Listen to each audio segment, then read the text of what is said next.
Hey everyone, it's Simi Shaw, and welcome to Trailblazers. On this podcast, I dive deep into the journeys of trailblazing South Asians, sharing the stories of the leaders and dreamers lighting the way across the South Asian diaspora. Before I jump into today's episode, I want to spend a second and tell you guys about the newly launched Trailblazers Agency and Expert Network. At South Asian Trailblazers, we've long been dedicated to elevating and convening extraordinary leaders through our media platform and our community-wide events. Our agency and expert network is simply the next step toward fulfilling that mission. We're forging impactful collaborations between exceptional leaders and visionary organizations. If you're part of a company or organization looking for fresh and diverse voices to speak at your next summit, conference, or event, or represent you in a new brand campaign, please get in touch. If you're looking for someone to offer you expertise on a project that you're working on, reach out and we can plug you into our expert network of trailblazers across industries. And finally, if you're a speaker or a leader looking to connect with companies who want to share in your expertise, feel free to reach out. You can learn all about us at southasiantrailblazers.com/trailblazers-agency. And with that, let's jump into our episode. For our mid-season finale, I am thrilled to welcome Priya Singh. Priya serves as Chief Strategy Officer, Vice President, and Senior Associate Dean of Stanford Medicine. Stanford Medicine encompasses a $13 billion preeminent academic health center comprised of the Stanford School of Medicine, Stanford Healthcare, and Stanford Medicine Children's Health. Priya's career at Stanford first began in 2002 when she joined Stanford's Graduate School of Business as Director of Marketing for their Executive Education program. By 2006, she had become an Assistant Dean at the business school. And after a decade, in 2013, she transitioned to Stanford University's School of Medicine, where she would serve as Senior Associate Dean before transitioning to the broader Stanford Healthcare enterprise. Prior to her time at the premier academic institution, Priya led marketing management in senior roles at Oracle, a startup called Respond.com, and the iconic apparel company Levi Strauss & Co. She is a writer who has written extensively about the Great Pretend, the code switching, concealing, and compromising that women often partake in voluntarily. And for her extensive work at Stanford and beyond, Priya was named one of the 100 outstanding Silicon Valley professionals in the 2020 class of Women of Influence. Priya is originally from India and earned her bachelor's and master's degrees in business management at the University of Bombay in India. Priya, you have such an incredible career in higher ed and across marketing, and I'm so excited to chat with you today after following your career for so long. Thank you so much for being here. Thanks for having me. It's super exciting to be on, Simi. And I hope I can say this. I feel so proud of what you and many others like you, South Asian leaders, are accomplishing in their own spaces and journeys. And so I'm certainly excited to be here and chat with you today. Well, very excited to have you. And I want to start at the very beginning because, like you, my parents actually also attended the University of Mumbai for their undergraduate degrees. And you began your career as an immigrant to the United States at Levi Strauss. Can you tell us a little bit about what prompted your move to the United States and how you got connected to Levi? Yeah. So what's interesting is, Simi, and maybe you know this and some of your viewers, listeners may or may not know this, but I really feel like India has changed so dramatically in the last, say, 25-ish years. So for the most part, that was after I left India.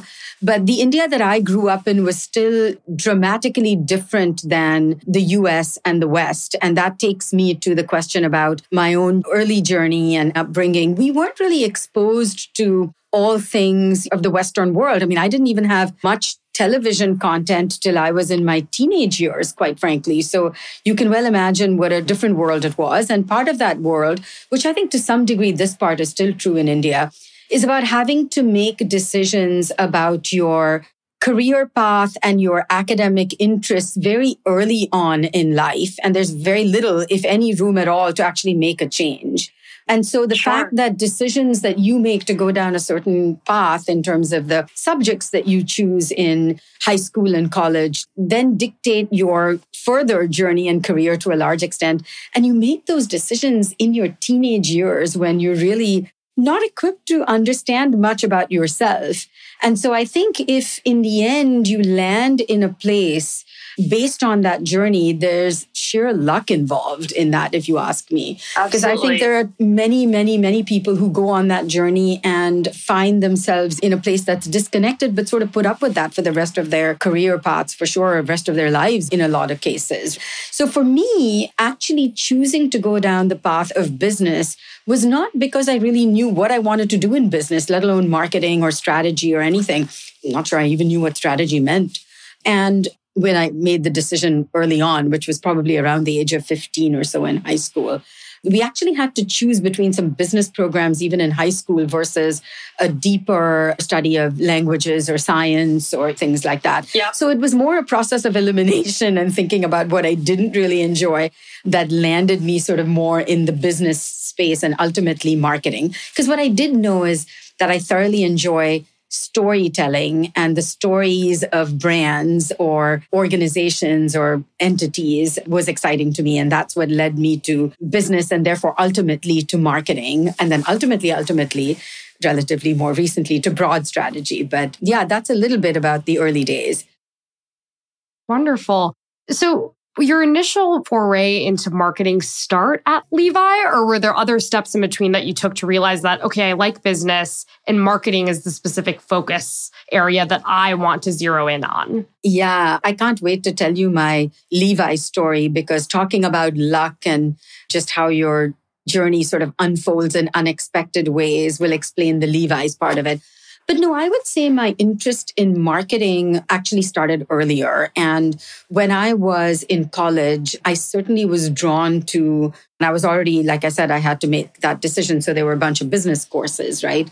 And I earned my bachelor's degree in commerce or business in Bombay. But I started to become interested in marketing then. And I had to combine these business skills that I was developing with my interest in writing. And I felt like marketing was a place where, you could take a little bit of your creative side and match it to your business learnings and expertise and skills. Sure. And that was sort of where it all kind of matched up nicely, was in marketing. And so when I first came to the US, to California, I actually came on a vacation and I had a job lined up at an advertising agency in Bombay, or what is now Mumbai, but in Bombay at the time. And so marketing had led more tightly into advertising. And those days, these were not called branding firms or whatever. It was like advertising agencies. And I had the job all lined up. And when I was here in California on a vacation, it was, okay, before I start my permanent job back in India, I'm going to go and spend some time in the US. I came to visit my sister who was here. And I literally saw an ad in a newspaper. And so this tells you how old I am. I'm in my 50s. I saw an ad in a newspaper for an internship at Levi Strauss. And anybody who wants to go into marketing or advertising, it is the iconic dream brand. So I applied for the internship on a whim, literally, thinking, you know what, I'm not going to get it. I'm not even in college. So why would they hire someone who's already graduated to be a college intern? And I'm not going to get it. It's going to be fun to go through the process. And then I'm going to go home and start my job. And I got that internship, and it was meant to be a year long. Ended up staying with Levi Strauss for almost 10 years. But yeah, it was a vacation and was never intended to become a career. But who could resist that iconic brand in the world of marketing when you're a young person visiting from India and you have a chance to work on, oh my God, 501 jeans, like, wow. But yeah, that led to, I don't want to get too far ahead in terms of what else you want me to talk about, but it led to 10 absolutely unbelievable years for a variety of reasons, not just my marketing skills and experience, but even just how I felt about jobs and employers and lots of other things. I learned so much at Levi's, and it was just the most amazing journey. Absolutely. Well, I want to spend a second on that because to your point, you spent almost a decade there. It is an iconic brand that I think in many ways has captured a lot of what American identity is with respect to denim and blue jeans and has been around for such a number of years. Can you talk about the specific work that you did and some of the core lessons you learned, both about the role and, as you said, what it means to work at such an iconic company? Yeah, I would love to tell you a little bit more about the actual job, and I'll certainly touch on it. But I want to tell you more about the company because it really has, over the years, and particularly looking back now, informed my journey and helped me make a lot of the decisions that I've made over the years, which ultimately have led to being in the leadership position that I'm in now. And some learnings that I wish that other people could recognize earlier on in their careers. And so where I'm going with this is that, so in terms of the core job, I have to say I spent some time in marketing and I spent some time in retail marketing. And it was very much the place that allowed you to learn and thrive and build that foundation of knowledge. Because A, you're working on an iconic set of brands. I worked on the Dockers brand. I had some time to work on 501 jeans and other products within the Levi's brand.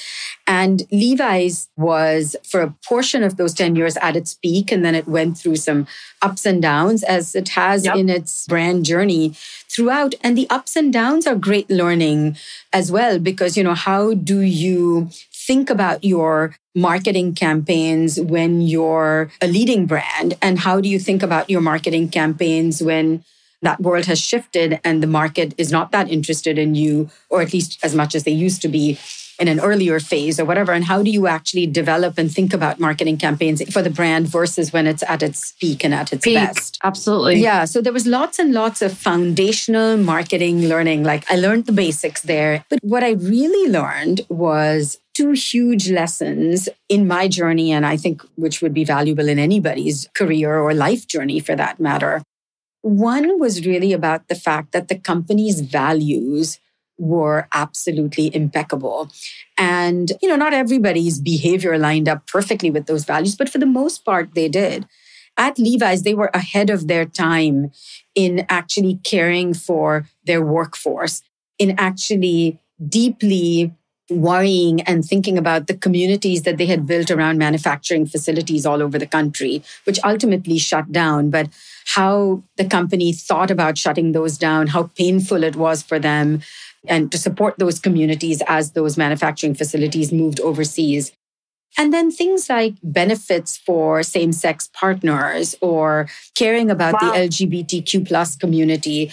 Oh, even this was kind of fun and unusual. A 4.5-day work week with longer hours in the 4.5 days. But nevertheless, it was an option that they built in way before anybody else was talking about it. I mean, now every organization has their values. Since the pandemic. Yeah, well, even before the pandemic, you know, we saw lots of interest in LGBTQ plus employee populations and lots of support for affinity groups and other things. But Levi Strauss did this before it was, I don't want to say the popular thing to do, but even more commonly the right thing to do. Part of the zeitgeist, yeah. Yeah, exactly. And so it really made me learn a lot about the organization and my role, even at a low entry level, at a mid-level as I grew in my career, and how much their workforce and their people and their values, therefore, really mattered to them.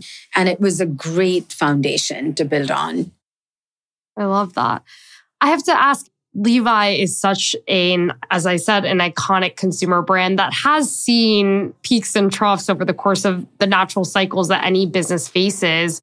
What were some of the foundational marketing tactics that you learned that you feel have carried you through the course of your career, particularly given how much the landscape has evolved over the past 2 or 3 decades? Yeah, I'll give you an example because I think it's always fun to answer some of these questions with specifics. So yes, I had the chance to work on the Dockers brand, I'd say 2.5 years into my years at Levi's.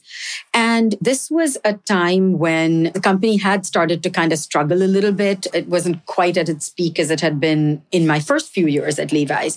And developing marketing campaigns for Dockers during that time really meant thinking outside the box. So it wasn't going to be your traditional advertising campaigns. It wasn't going to be your traditional marketing channels. It had to be, what were some new, cool, creative ways of thinking?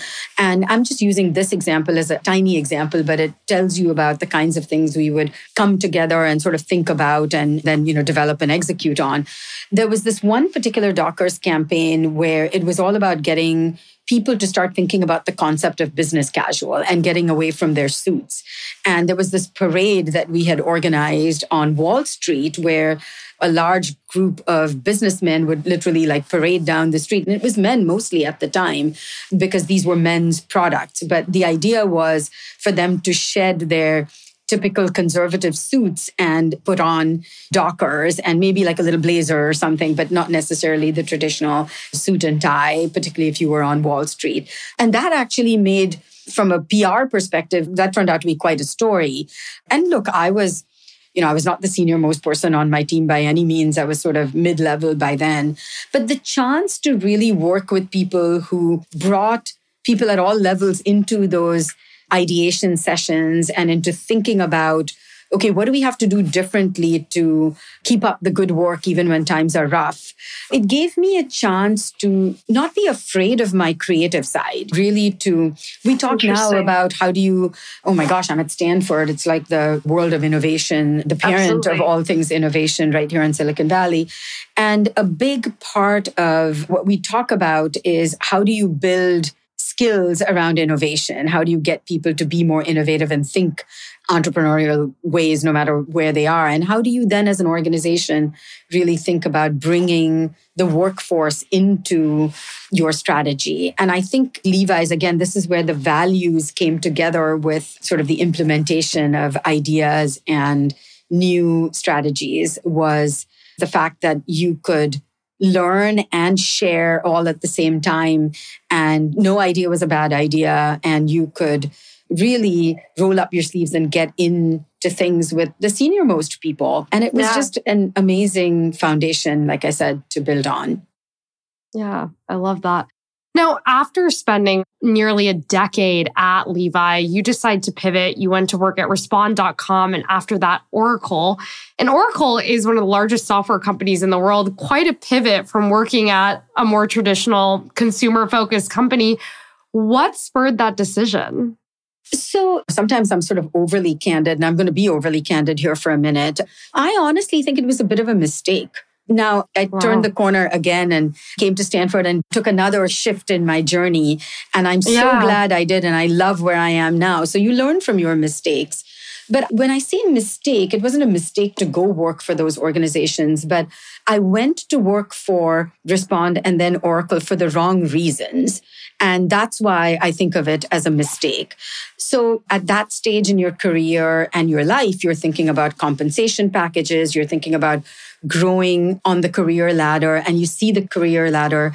I talk about this quite a bit with young leaders that I mentor. You see the career ladder as going in one direction, and that is upwards, one rung at a time. And so the advice I was getting from people around me was, my gosh, you're in Silicon Valley. Why are you working at an apparel company? If you want your compensation and your roles to grow, then you need to go into tech and take your marketing skills and apply them in that industry. But what it didn't do for me was I didn't pause and think about how much I cared about an organization's values and about the people. I didn't stop and think about the fact that what I had been learning at Levi Strauss was to bring my business skills together with my creative energy. And that was my secret sauce for me that made me happy. And I didn't pause and think about an organization's values and those other things that I just talked about. If I had put all of those together on my list of criteria, I think I would have felt a little bit different about those choices and maybe wouldn't have gone to, I might have left Levi's and gone somewhere else, but I'm not sure I would have gone to a startup, which was, by the way, amazing learning and wonderful people too. But I'm not sure I would have gone to that startup or even on to Oracle. I think I went for the wrong reasons to those organizations. And by the way, the other thing, which this is about the world of South Asians to some degree, and so I can't help but say this, my husband and I were both restricted by our work visas and how much we could move around and who would give you the next opportunity on a visa to work for them and what the possibilities were. And the tech industry was a little bit more comfortable and knowledgeable about all of this than the non-tech industry. Things have since changed a little bit, but I tell my kids about this all the time. You have the freedom to go and do whatever you want. And we were restrained, not restricted, but restrained in many ways or limited in many ways for all these. It took my husband and I 8 years to get our green cards. And now I believe that journey is even longer for many amazing Absolutely. people. But those were things that were real limitations, frankly. Yeah.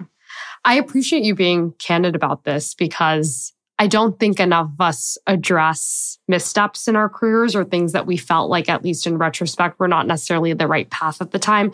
And also, to your point, other practical limitations that we all face and that impact our career decisions that, to your point, my parents always point out to me that I have the luxury of optionality and choice in a way that they never did. And I think it's a blessing in so many ways, but also presents its own challenges as a result. So I do appreciate you sharing that. I'm curious, even after working at Respond and then Oracle, as you said, you made another big shift, which was into higher education. Can you talk about the decision process behind why you decided to do that, particularly given it's so different from working in corporate America? Yeah, dramatically different. And I'll get to that in 1 second. Simi, I just want to make a quick comment about what you said. You thanked me for being candid about this. So some years ago, I wrote a couple of articles about this, and I still feel very strongly about it. My articles were on what I call the great pretend. And I think this ties in with your saying not everybody's candid about mistakes they make. I think part of what we all do is there's this part of all of us, I think, maybe for some people this isn't true. And if it isn't, bless their hearts, more power to them. But for a lot of us, I think sometimes our public-facing interactions, whether that's just simply with our friends and family or at work or wherever, is about not always being completely authentic about who we truly are, right? And that's been a hard lesson for me. I mean, a simple example of that is I still do this. It's been over 25 years in this country. And I drive into the office every day, often listening to Indian music. But as I get closer to the office and into the parking lot, I turn it down because just subconsciously, I don't want anybody to hear me listening to my Indian music. And if you ask me, why is that? I don't know. I mean, I think your generation would probably feel differently about it. Maybe a majority of mine feels differently about it. But I don't. I feel like I somehow have to have this slightly different persona, which for me is hiding a little bit of my Indianness. And so in some ways, I still give in to the pretend, but in other ways, I try consciously to be really candid about my journey and decisions that I've made and what it's led to. So in that spirit, to come to your question, and I'll make it quick because I can say a lot more about it, but I'll start by telling you that was that moment for me when I realized that an organization's values were what really mattered to me, much more than my compensation package or my very clear journey up the career ladder. I really cared about the organization, what they stood for, how they felt about their people. And as a result, there's a certain kind of people that work at those organizations, or a certain kind of person that's attracted to those types of organizations. And it was with that in mind that I actually very consciously targeted a few organizations that I wanted to work for. Charles Schwab happened to be one of them. Williams-Sonoma was another because I was sort of going back to my Levi days. And Stanford was another. And I got offered actually a role at 2 out of the 3. Others were still in conversation.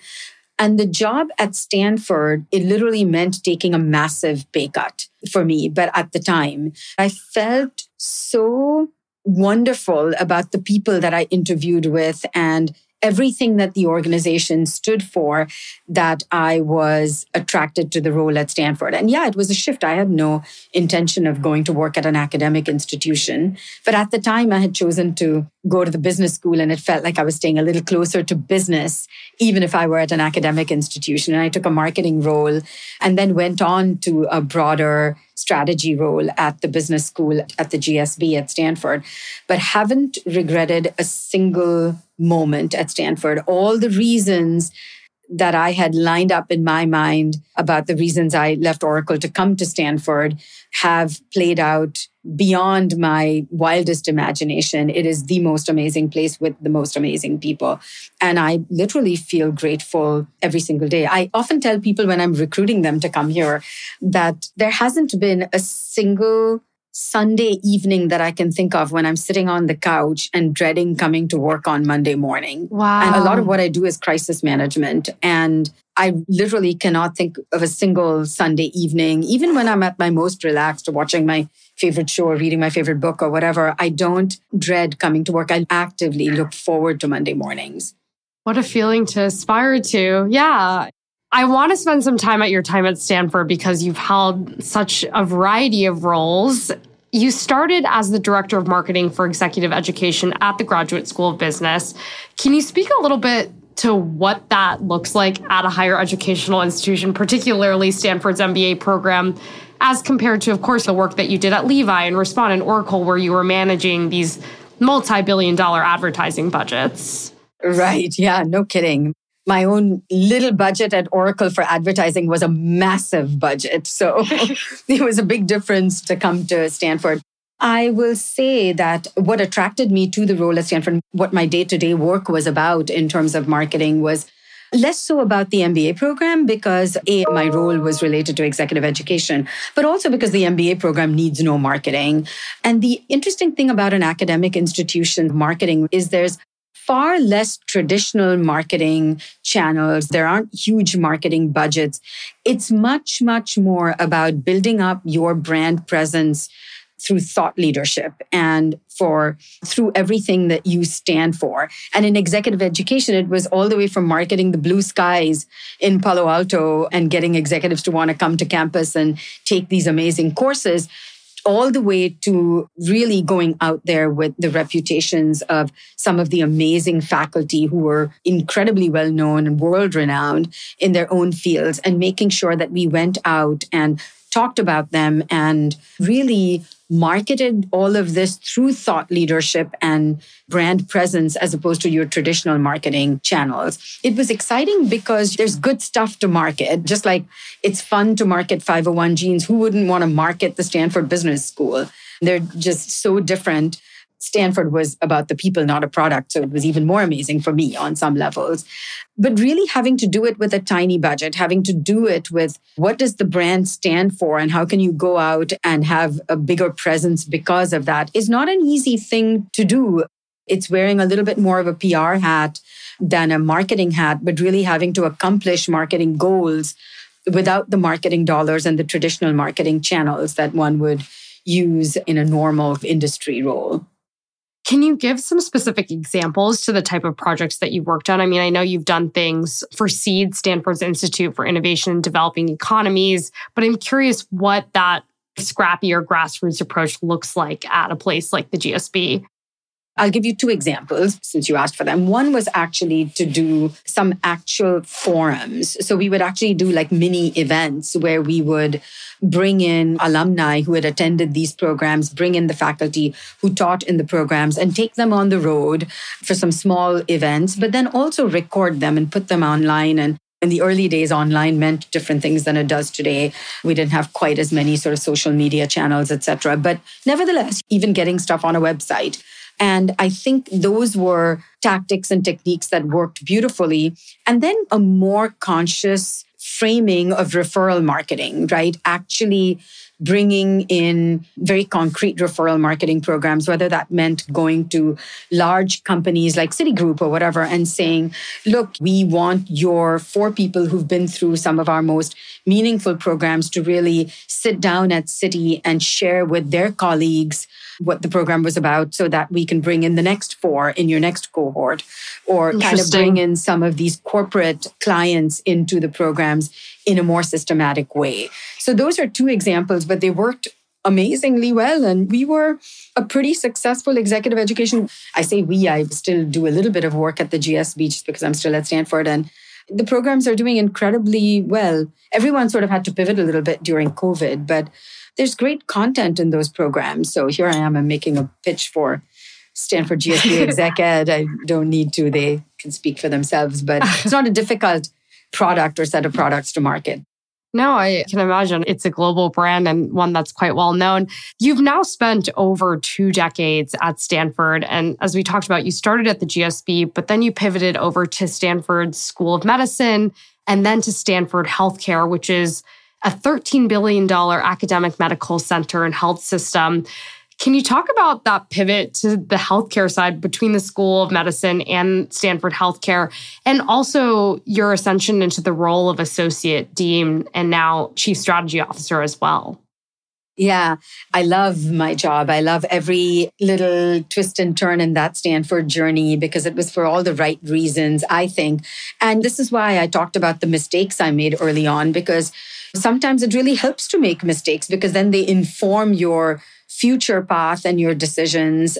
So for me, I could have spent my life at Levi Strauss. There are people who work there forever. I could have spent my life at the Graduate School of Business. There are people who work there for 30 Absolutely. years. Because these are amazing organizations with amazing people and amazing values. So for people who do actually want to grow their careers right there and stay there for their entire journey, that's fantastic.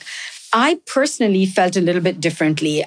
I feel like the right time to make a change is, particularly in leadership roles, but frankly in any role, is when you have learned a lot, you're at your peak, and you're still at a stage where people don't want you to go.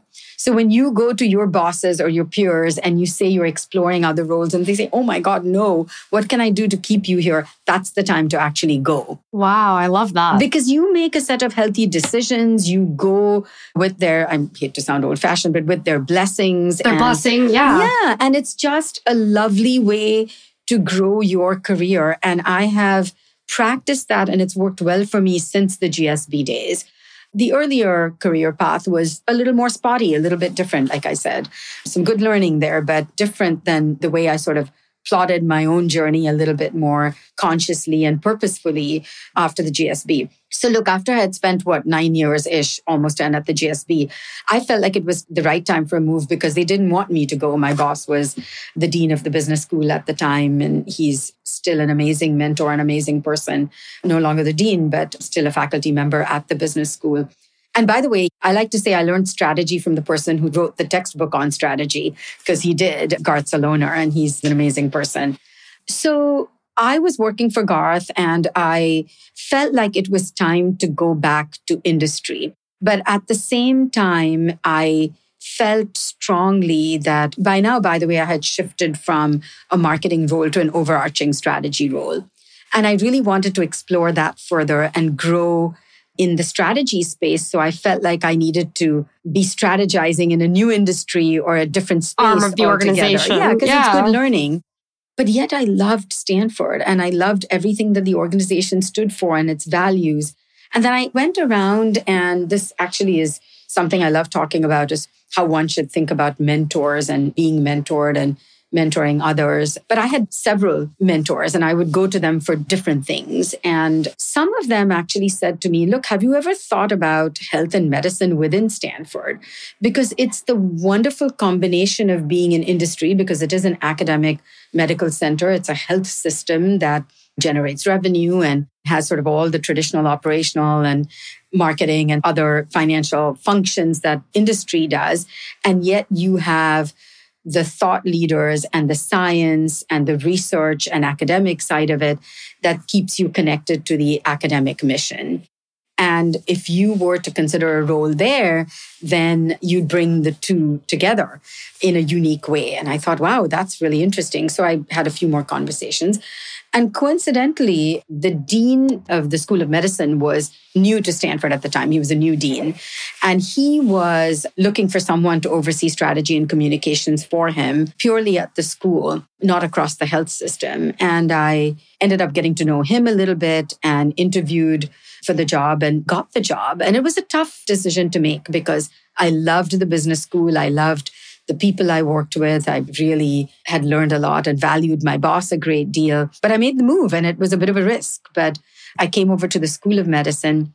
And then slowly but surely, my role actually expanded to include, I should say, these same functions across the health systems. And so today I actually work for the CEOs of our health system. We have two CEOs. We have one for the adult side and one for the children's, and the dean. And all three of them are my equal bosses.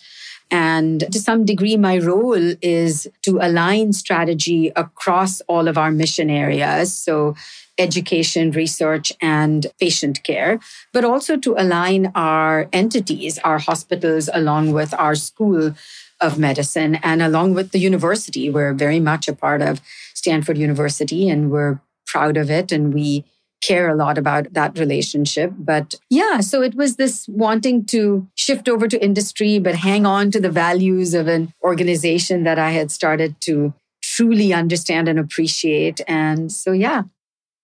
I'm curious, we see a lot of associate dean type roles, and generally a lot of the people that emerge in those roles have backgrounds in academia. Did you ever face challenges with respect to that? Or did you feel like you had a seamless path with respect to mobility into those roles? The way I look at it is, and this is why I can't help myself, I keep coming back to the organization's values.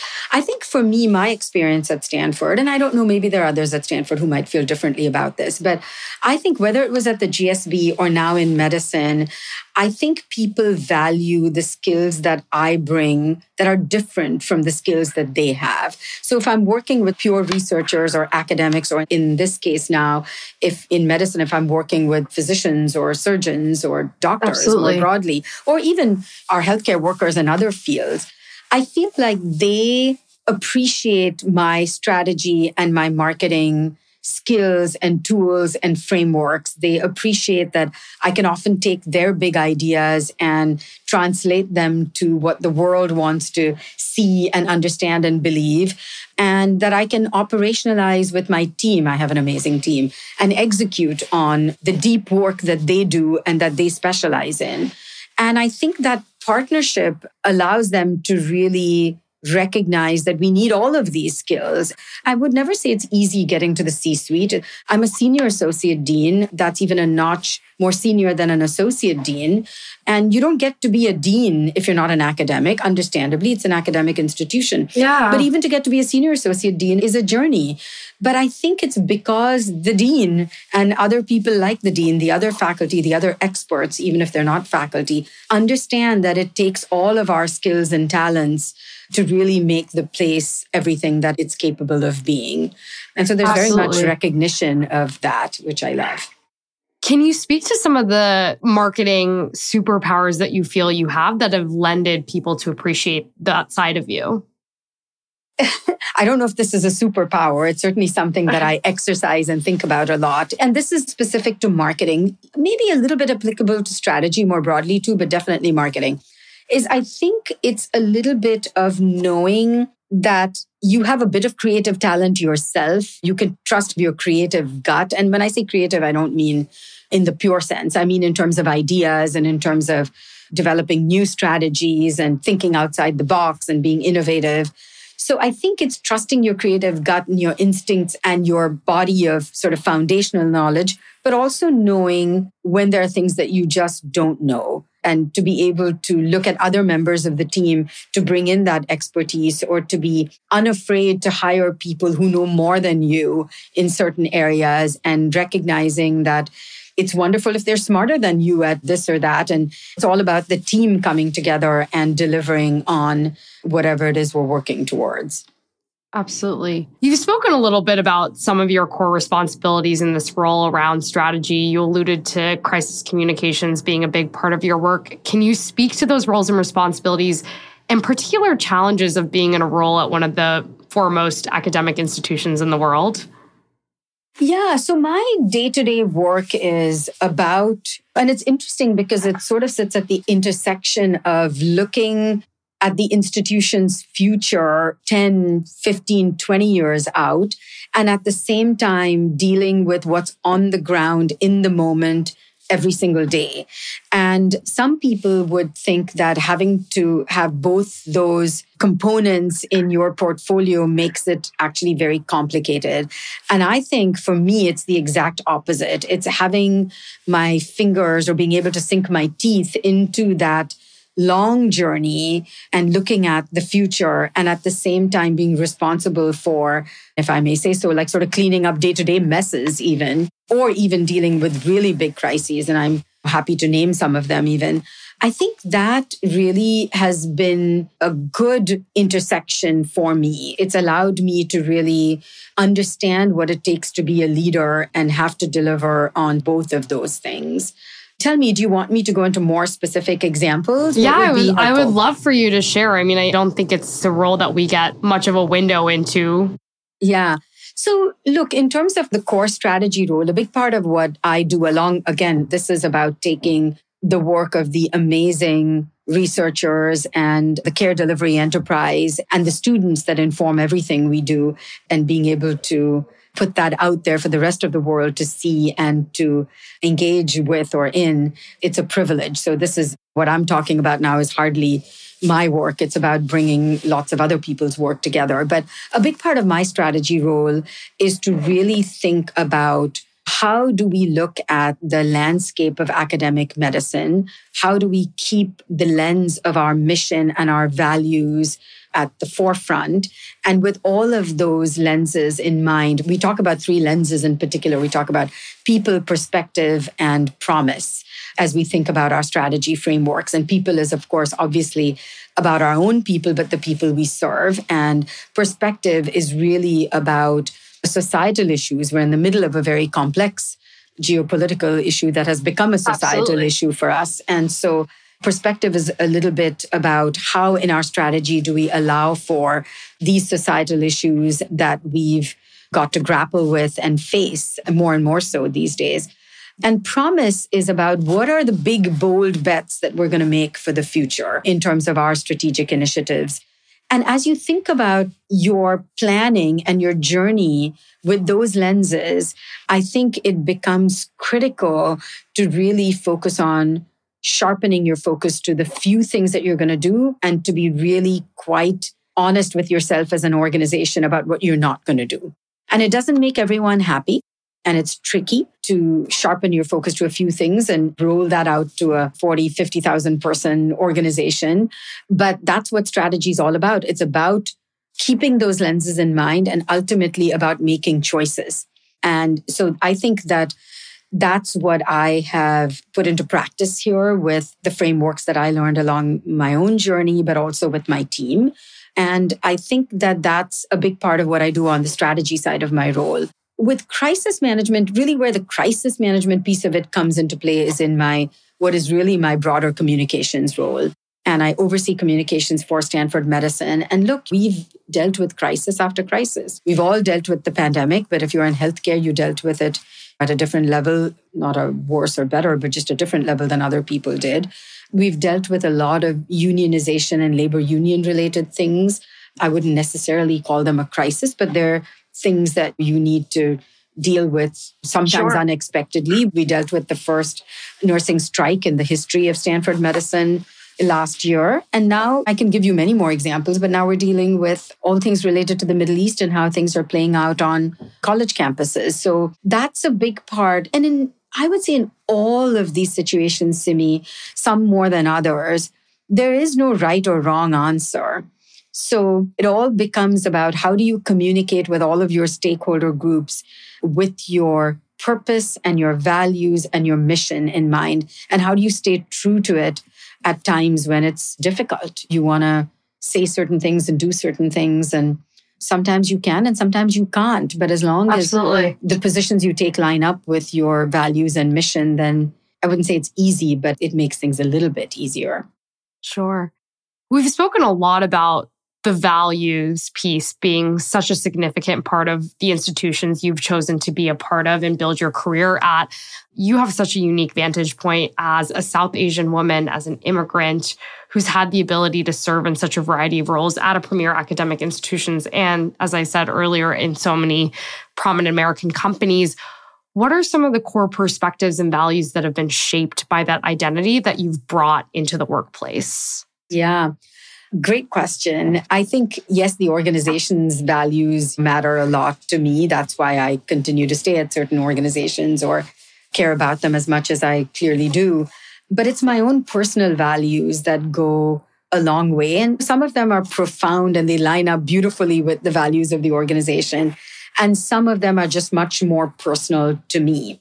So for me, I think the one that rises to the top, and that is by far the most important, is integrity and trust. For me, I make it applicable in all directions.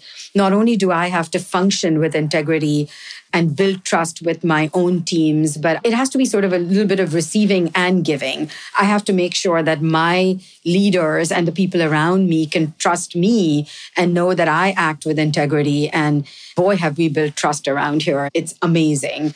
And I have to deliver the same to my team and hope that it then stretches across everyone that we work with and all the stakeholders that we serve, frankly. So to me, integrity is a big part of my values, which ties in beautifully with the organization. The one that is next for me is really about, I don't know what the lofty language is for it, but it's all about delivering and over-delivering. And I think that it's to some degree what you put forward as your work ethic. And I'm a firm believer, and I try to tell my kids this and I get a little bit of eye rollage, but it's all about really delivering. I mean, simple little things when you're younger in your career, like deadlines, all the way to when you get to more senior levels, really setting honest expectations about what can and can't be done, right? And not promising the moon and then under-delivering. You know, I'm big on under-promising and over-delivering if I can help, but at least finding that balance, right? So that's a big one for me. And then the last one is an important value for me, but frankly, to me, it's one that I still struggle with. And I touched on it a little bit when I talked about the great pretend, or what I call the great pretend. It's authenticity. I think it's an important value for me to be who I am and to be transparent and candid and not apologize for what I know and what I don't know, frankly, or who I am and what I'm not. But I still struggle with it myself a little bit. In the bigger ways, I think in my own little world, I've sort of mastered it just as I got older, and I can be pretty authentic. But in small ways, I can't help myself. Like when I'm at home, my Indian accent is stronger. And when I'm at work and with people that aren't part of my core personal life, when my kids were little, they used to call it, "Oh, Mom, there's your other voice," because I would use a different accent. Yeah. And sometimes I wish I didn't do that. But now it's sort of become a natural part of me to do both. But for a while, for many years, I had to flip that switch each time and use a slightly different accent. And I should have been unapologetic about my hardcore Indian accent, I think. Yeah, I love that. And you already spoke about the great pretend. And I know it's a topic that you've written about extensively for CNN, for Stanford's magazine, but a lot of what you wrote about resonates a ton because I don't think we talk enough about the level of code switching and concealing that women of color often have to do in these settings, despite the progress that we've made as a broader society. And I think hearing from someone like yourself who's in such a senior leadership role, but still finds yourself doing these things at this stage in your life, I think is important for us to understand that it doesn't just go away with seniority, with time. It's something that in many ways, a lot of us have grown up doing. And those are hard habits to shed, often as a product of the environments we continue to occupy. To that end, I'm curious what advice you do have for young professionals who are trying to navigate their multitude of identities in these spaces, especially as someone who has carved a relatively non-traditional path to higher ed, as we talked about. I think my biggest advice is about being your authentic self and being unapologetic about it in every way. I was talking to somebody the other day in a slightly different context, and I used the term and he rather liked it just based on what we were talking about. But I said, "Oh my gosh, you should be unapologetically ambitious." And I meant it. Yep. And this is what I mean. I feel like, look, whatever is authentic for you. In this person's case, it was having to feel like he needed to hold back on his ambition or what he wanted to do next and not make a big deal out of it. And we were talking about how I felt like he should be unapologetic about it because there's nothing wrong with being ambitious and wanting to make your next move or desiring growth in your career. But I think it's that authentic piece, whatever that means. And it means very different things to different people, right? For me, the great pretend was a lot about being an immigrant. I mean, I cannot tell you, this happened to me yesterday. And it's like we're talking 25 years in this country. I still don't understand sports analogies or references to TV shows and ads from 20 years ago or whatever, because, or 30 years ago, I should say, because I didn't grow up with those things and I don't know what they mean. And listen, I like cricket. I don't like baseball. And and look, it's not like I don't like it, but I don't understand it. So a lot of times I would just pretend like I understood a joke that was being made or a reference that was being made. And over the years, slowly, I've said, sorry, don't know what you're talking about. And then people happily, in most cases, will explain. But somehow there was that part of me that felt like I shouldn't do too much of that. Now that's me. And like I said, a big part of the authentic for me is being an immigrant and being who I am and being comfortable with that. But I think for other people, being authentic might mean something else. But to the degree that you can be unapologetically authentic, I think you should push it to the limit you can, within reason. There are some things that need to stay, at home, or some things that from a career perspective, you don't necessarily want out there, right? And that's fine. I mean, there's a line there. But to the degree you can, I think one should be authentic and not pretend. Well, I love that, Priya. And I think it's an important takeaway for us on Trailblazers, this idea of bringing our whole selves to work and to our professional identities is a lot of the ethos of this podcast. So I appreciate you saying that we should unapologetically be ourselves. Thank you so much for taking the time to share your story. What an incredible journey. And as I said, a non-traditional one, but I think that we all have a lot to learn from, especially as it relates to values. So thank you for taking the time. It's a pleasure, Simi. Lovely speaking with you, and all the best for the podcast. You've done amazing work and keep at it. Thank you so much. Thanks for joining us for today's episode. If you want to get new episodes straight to your inbox, subscribe to our newsletter at southasiantrailblazers.com and follow us at South Asian Trailblazers on Instagram, Facebook, and LinkedIn.